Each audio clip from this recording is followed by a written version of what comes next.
Hey, what's going on, everybody? Justin here, and in this video we're doing something kind of close to my September TBR. I think I did a couple books from August, just because I forgot to do the August one and whatever, but instead of doing like all the books now, I'm just going to be kind of talking about like the favorite ones that I've been reading, so no sense just kind of like going on and on about books I didn't like. So let's just go ahead and get started, and we're going to start with the first one that I don't, actually there's two that I don't have, but we'll start with the audiobooks since, obviously I don't have a physical copy for it, and it is Helen Scales' The Brilliant Abyss.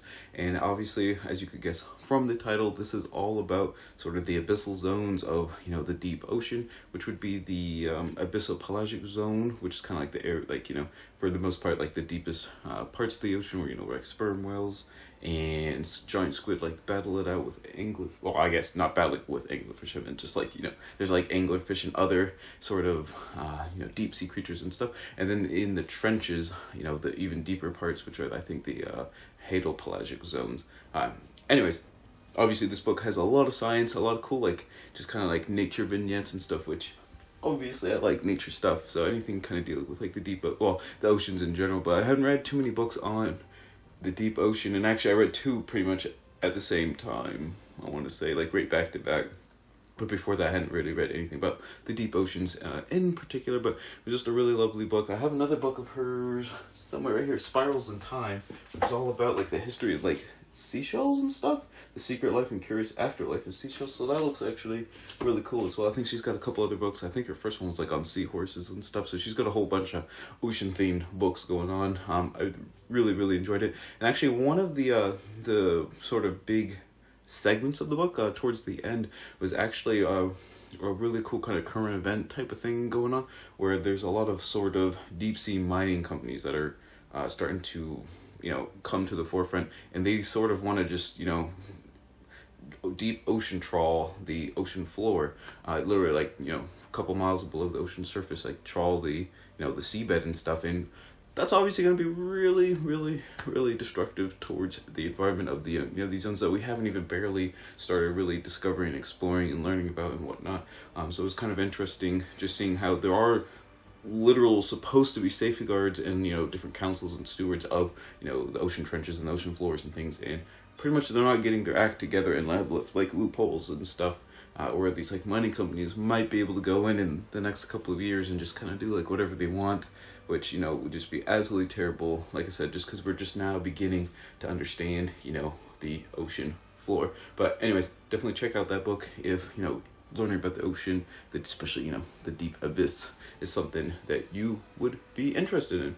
And now let's go over to the Kindle book, and this was a Warhammer book. And before I get into that, I have started a new channel where I'm going to be doing a lot of like Warhammer stuff and kind of tabletop and miniature stuff. I'm going to call it Triumphal Tabletop, because I'm so unoriginal, and just was like, what am I going to call it? And I just saw Triumphal Reads, and I'm like, I'm just going to take off Reads and put tabletop. So I probably will start doing like my Warhammer reviews, like when I guess start doing my book reviews again. That's gonna go over there, and I'm gonna do like maybe painting stuff and battle reports, all that kind of stuff. If you're into that sort of thing, definitely go check it out. Whatever, support that channel if that sounds interesting to you. But anyways, the book I read was Primogenitor by Joshua Reynolds, and this is the first book in the Fabius Bile trilogy. And for those who don't know anything about Warhammer, just go ahead, don't care, just go ahead and skip to the next book. But if you are into Warhammer, Fabius Bile was formerly of the Emperor's Children. He's kind of like known as like the master apothecarian, even though he is like a chaos space marine. He's the the master apothecarian of like the 40k universe and everything. And this is the first book in a trilogy where he kind of goes on an adventure where he knows he is dying. Like he's just gone to the point where his body's like breaking down and whatever, so he's gonna get himself entangled in some Eldar shenanigans to find a way to get some resources to kind of fix himself and everything. But it's really cool. Like I love the chaos space marines. I think are just a lot more fun. The regular space marines are just really boring. I don't know why they're the I guess I know why they're the poster boys, but get more lore on pretty much every other faction. But anyways, it was a lot of fun. Fabius Bile is like just a really interesting character because he tries to be like as agnostic as possible, like with the chaos gods and everything. He's literally talking to like a keeper of secrets, one of the greater demons of Slaanesh, and he's just like, you're not even real. It's just like, I don't know. It's just his whole attitude is just I don't know. He's like kind of like just like dry wit is just really good. I really enjoyed it. I can't wait to read the other two. I think it's Clone Lord and then Manflayer, but definitely highly recommend that if you're into Warhammer books. Alright, so now let's go on to some of the physical books I got. And I read two Oxford very short introductions that I actually liked, and was kind of interesting. They're both really early on. We got Animal Rights, which was book number 57, and Aristotle, which is 32. And considering there's 700 something, I think, titles at this point, these ones are pretty early on, like early 2000s. So it was kind of interesting. We'll start with the Animal Rights one. And obviously, I got a whole nature bookshelf here with field guides and everything. I love everything outdoors, I love animals, all that kind of stuff. So it's definitely going to be in my wheelhouse. But the book definitely deals with different concepts of I guess different modes of thought and different competitions of what should we describe as animal rights, or what animals should have rights, I guess, is probably the more pertinent question. And then the reasoning behind that, the different schools of thought with that. It makes you definitely think about a lot of things, the way the industrialized societies have done things, and kind of question it, and obviously kind of taking a deep dive how a lot of the stuff we do really isn't great for animals, isn't great for the environment, that sort of stuff. Definitely check it out. I kind of wish this one, they might have an updated one, because this is 20-something years old, so I think some of the stuff sadly still is going on, but there probably is some stuff that could be updated from it.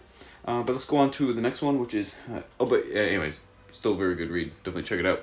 Before I go on to Aristotle is about to steal the show. I love Aristotle. He's my favorite Greek philosopher. I believe I do like some of the pre-Socratics, but it's kind of hard to say they're better than Aristotle, just because we only have little tiny fragments and whatnot. But I thought this one was actually a really good kind of overview of just the entire corpus and work of Aristotle that has come down to us. I think there's it's only a 120 page book or whatever, and there's I think 20. There's almost a chapter on every single sort of subtopic that Aristotle deals with, which is a lot. We got logic, knowledge, ideal, reality, changes, causes, empiricism, psychology, zoological research, all that kind of stuff. It kind of goes on, how we should go about reading Aristotle, if that makes sense, and kind of not just kind of bashing, he definitely got a ton of stuff wrong, he did, but it's kind of going over, just the way his methodology and how he was going about, collecting data and gathering it and kind of collating and all that kind of stuff. I thought it was really good. And if you, like I said, if you know anything about philosophy, he basically touched upon everything.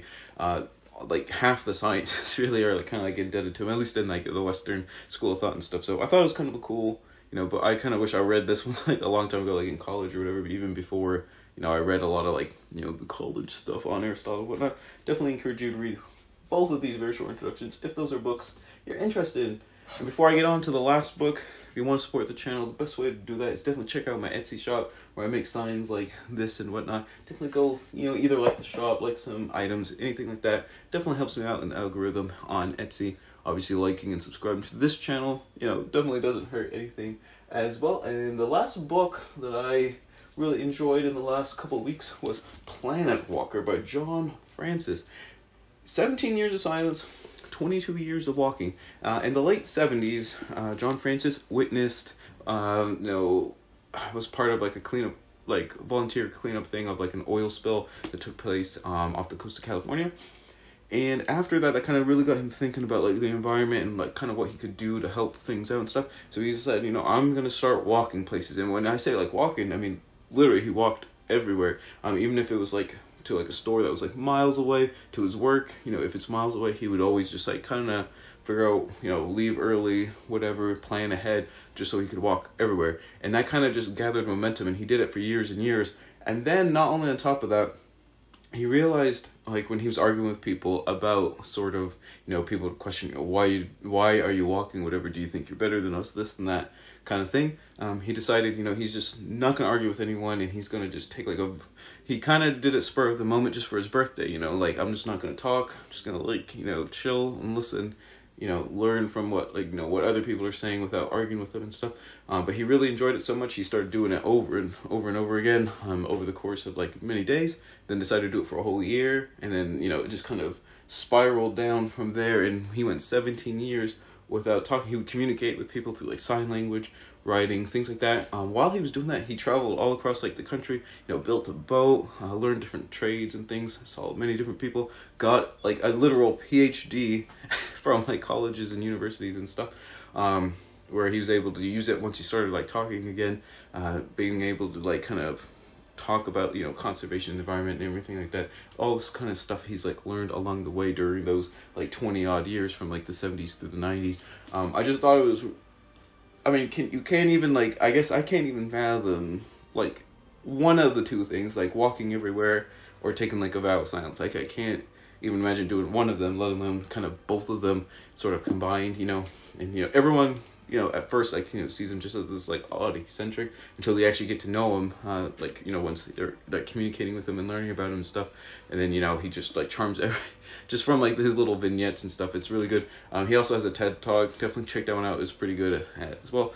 I thoroughly enjoyed it, and he has another book I have right there, The Ragged Edge of Silence, which I don't know what that one is exactly all about, but I got that because I realized that one was really good. But anyways, those were the last like 5 or so books that I just really enjoyed, and I hope you guys definitely check them out if they're of interest to you. Let me know in the comments down below what your latest 5-star read has been. I was on the lookout for really good books. If you made it this far, don't forget to like and subscribe. But I've come up with like a catchy way to like ask for that instead of being like just boring at the end. But no matter what you're reading, whether it's good or not, always remember, read victoriously.